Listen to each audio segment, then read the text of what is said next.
प्राचीन उज्जैन के राजा भर्तहरि की प्रेम कथा। प्राचीन उज्जैन में बड़े प्रतापी राजा हुए। राजा भर्तहरि अपनी तीसरी पत्नी पिंगला पर मोहित थे और वे उस पर अत्यंत विश्वास करते थे। राजा पत्नी मोह में अपने कर्तव्यों को भी भूल गए। उस समय उज्जैन में एक तपस्वी गुरु गोरखनाथ का आगमन हुआ। गोरखनाथ राजा के दरबार में पहुँचे। भर्तहरि ने गोरखनाथ का उचित आदर सत्कार किया। इससे तपस्वी गुरु अति प्रसन्न हुए।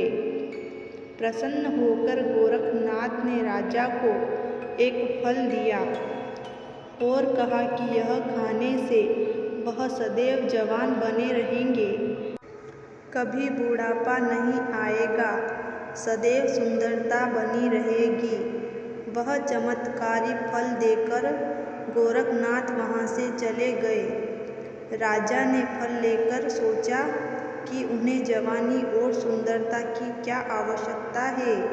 चूँकि राजा अपनी तीसरी पत्नी पर अत्यधिक मोहित थे, अतः उन्होंने सोचा कि यदि यह फल पिंगला खा लेगी तो वह सदैव सुंदर और जवान बनी रहेगी। यह सोचकर राजा ने पिंगला को वह फल दे दिया। रानी पिंगला भर्तहरि पर नहीं बल्कि उसके राज्य के कोतवाल पर मोहित थी। यह बात राजा नहीं जानते थे।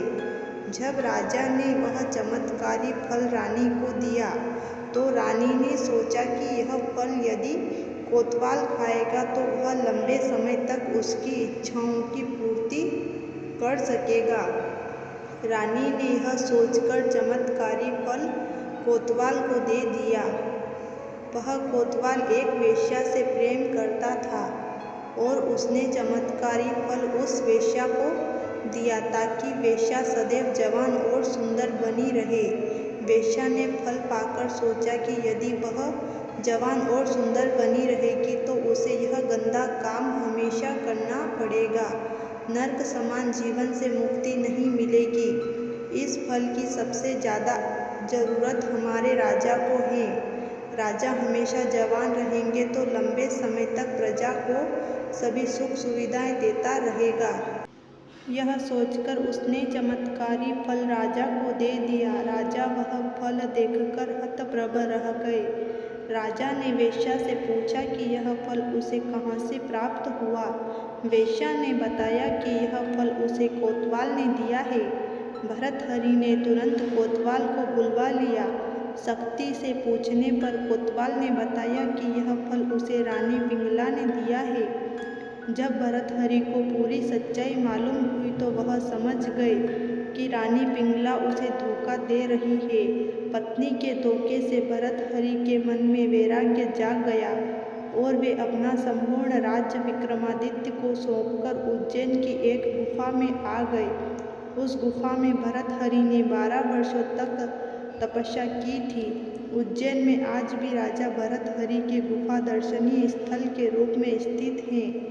राजा भर्तहरि ने वैराग्य पर वैराग्य शतक की रचना की, जो कि काफ़ी प्रसिद्ध है। राजा भर्तहरि ने श्रृंगार शतक और नीति शतक की भी रचना की। यह तीनों ही शतक आज भी उपलब्ध हैं और पढ़ने योग्य हैं। तो दोस्तों, अगर आपको मेरी इस कहानी के माध्यम से दी गई कथा की जानकारी अच्छी लगी हो तो मेरे चैनल को लाइक, सब्सक्राइब और शेयर करके जाना। धन्यवाद दोस्तों।